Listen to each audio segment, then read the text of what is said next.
Welcome to Artec's video lessons. In this lesson you will learn how to scan a human body with Artec Eva. As long as you know how to set up an optimal environment for scanning and follow our recommendations, you will be able to get a great model after only several minutes of scanning and processing. Avoid dim lighting and unevenly lit environments, as this may affect the texture of the model. A turntable will make scanning much easier, since you won't have to walk around the person. But don't worry if you don't have a turntable. You can just connect Eva to a tablet and battery. That way, you can easily walk around the model without getting caught up in any wires. You can also use a laptop instead of a tablet. Hold the laptop in one hand or use a laptop harness. Make sure that there is sufficient space to walk around the person when scanning without a turntable. Although it is possible to scan virtually anything, clothing and accessories can affect the quality of the scan. If the person is wearing dark or black clothes, consider increasing the texture brightness to make scanning easier. The opposite is true if the person is wearing white. If the person is wearing materials that are difficult to scan, increase the sensitivity. Make sure that the frame rate is set to maximum. This will make scanning easier and smoother. Glasses can affect the texture of the model. We recommend people take them off before being scanned. Keep in mind that scanning takes several minutes and that the person who is being scanned should not move during this time. Make sure that the pose they choose is comfortable to hold for at least a couple of minutes. Deep breathing changes the geometry of the chest and can cause difficulties for processing. We recommend not to breathe deeply during scanning. Make sure the pose does not contain areas that are impossible for the scanner to see. Either have the arms held tight to the torso or have them far enough apart from the body that the scanner sees the area clearly. It is better to keep fingers together because keeping them motionless while spread apart is very hard, and movement may affect the results. We recommend to always start scanning from the head. In many cases, the head can even be scanned separately from the body.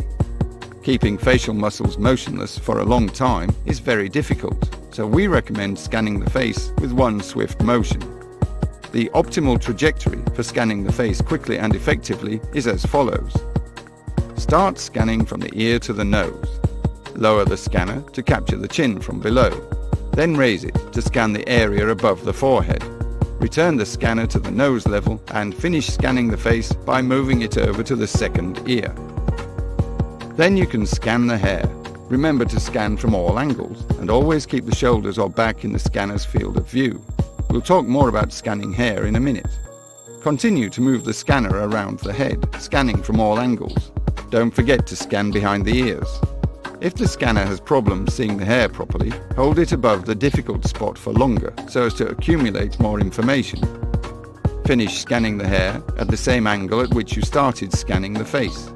Try not to get the face in the scanner's field of view during this last section, since the facial geometry will probably have changed. Let's talk more about scanning hair, since sometimes you might need to take special action here. Artec is proud that its scanners are able to recreate most hairstyles, while most scanners can't. Nevertheless, some hair types are more difficult to scan, such as curly or fluffy hair. To make it easier to scan this kind of hair, try smoothing it down a little or dampening it. Since individual hairs are so fine, the scanner does not see them when set on normal mode. Increasing the sensitivity in the scanning settings will help scanner to see the shape of the hair and recreate the missing bits. It's essential to remember that to avoid losing registration during hair scanning, you should always keep an object that is easy for the scanner to see in its field of view, such as a shoulder or the person's back. Initially, your scan might look like it contains holes and that there's not enough data to recreate the surface of the hair, even though your scanning was thorough and your trajectory good. In most cases, everything is fine and you will have collected enough data. The final scan will always look much better than the raw data. Scanning the body is easy, as long as you meet a few simple conditions. Scanning the body is much like scanning the head.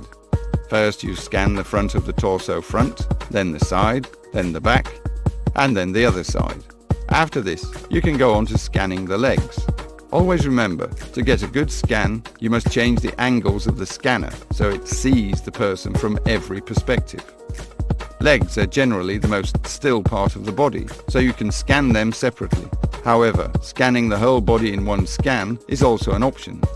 Don't forget to scan the inner side of each leg.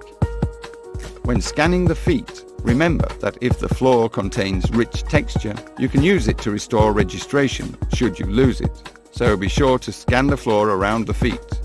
Remember that the feet should also be scanned from all angles.